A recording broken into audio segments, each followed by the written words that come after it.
Hey guys, Reika here. So I'm gonna show you tripod headstand. We are not going to use wall.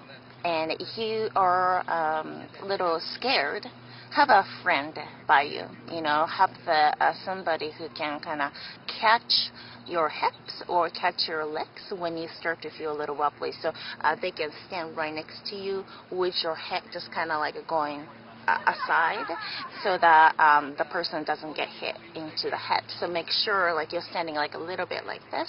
But the reason why I'm not going to use wall is wall becomes a little addictive. You know, like it's when we start practicing with a wall, it's great, but at the same time, the transition away from the wall is extremely hard. And so I'd rather start from the no wall environment and then work on feeling that strong back, your side body engagement. So I'm really going to talk about how to really hug your armpits. This muscles right here, this wing muscles, and the serratus anterior, the muscles that surround your rib cage, your latissimus dorsi, your back muscle, like hugging, activating those muscles and feeling a nice stability in your back before even try to lift your legs is really key in that headstand. So we are not going to just like a kick up. I want you to feel the stability in your back, feel that your shoulders and your hips come alignment. Then for the first time, we're going to start to lift up. Also, we are not going to do like one leg at a time. Keep your legs together and just even squeeze your thighs together. When you do that, bring the energy into the center. It actually makes it a lot more stable. So don't do like one right leg up, left leg up, just kick up. That only makes your like a balance a lot more unstable. I sometimes see people like just trying to kick up and the legs are like all over in the air. It really scares me because you really don't have control over where the center of the gravity is going to be.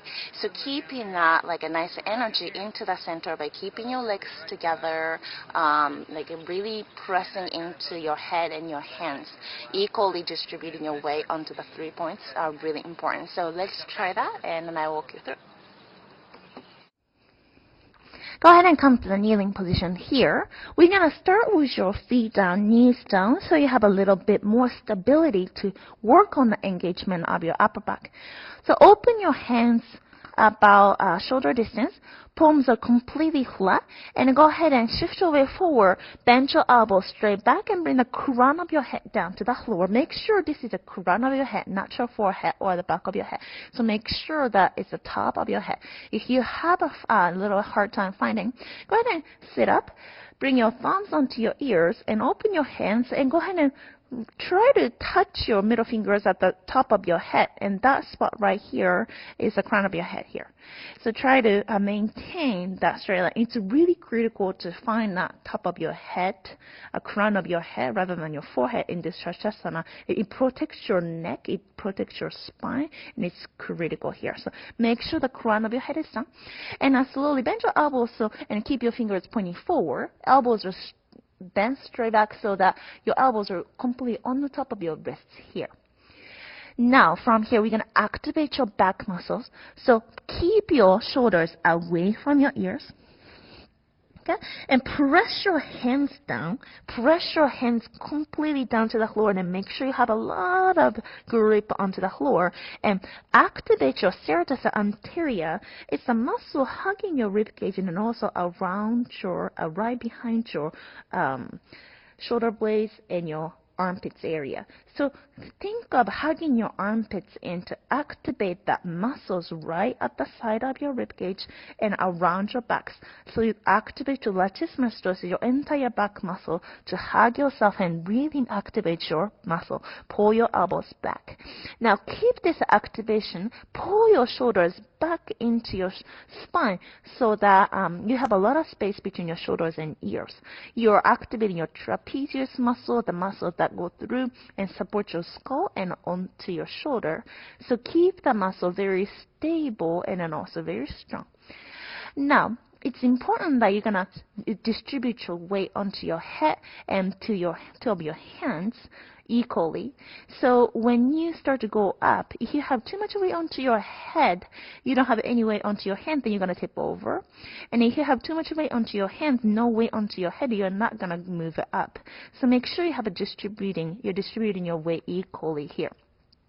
Yeah, slowly lift your hips off the ground in this position. And you can stay here. This is a great inversion practice already. Hips are up above the head level. And you can tuck your toes and push your hips up towards the sky. Now walk your feet forward and don't kick up ever in a headstand practice. Keep walking until you can bring your hips on the top of your head almost and pull your lower belly and keep your back super active. Now when you walk, shift your weight forward, you might notice that your hands might try to lift up. So you're going to press it back down every time. So you repeat the same sequence here. You're going to lift your hips, shift your weight forward, and press your hands back down. Activate your side muscles. Now keep doing that. And if you can, come onto your tiptoes and feel that the little liberation into your feet. So there's no weight eventually onto your feet. You might be able to start shifting forward and hands pressing down to bring your hips on top of your shoulder. Your feet might float. You can stay with your feet dangling down from your hips as long as possible. If you fall from this position, you're only going to just kind of somersault rolling forward. So it's not going to be harming. It's not going to be too harsh. So you can stay here and keep your hips on the top of your shoulders as long as you want. And this is also great core strength practice. So keep pulling your belly in and activate your core to keep your hips on the top of your shoulders. Now, if you can bend your knees to your chest, and you can also stay here. And this is a little bit more compact shape, and you can also stay here. Now, if you can, straighten back up your legs and lift your legs to that half level, so your legs are parallel to the floor. This requires a lot of core strength and your back strength, but yet it's a little bit more stable than going all the way up. So it's actually more strengthening than going all the way up. So you can stay here and find a strength in your back and your core. And if you have the stability, slowly move your legs up towards the sky. Think of moving your toes up to the ceiling. Try to press your ceiling constantly. So imagination is really the key here. When you press your toes up, your tailbone come under, pull your lower belly in, so you're gonna become a little bit straighter. A lot of time when we have a little fear, your hips might stick out, bend at your hips just a little bit. So when you try to lift your toes even higher, and then you can maybe pull your lower belly in, pull your tailbone in a little bit into the straighter line. Stay here. If you notice your hands will try to lift and press your hands back down, activate your shoulder, activate your armpits muscle, pull your elbows down. Yes. Now slowly bend at your hips. Once again, come to the parallel line. We're gonna slowly drop your feet down to come out, or I'm gonna show you the advanced transition to come out.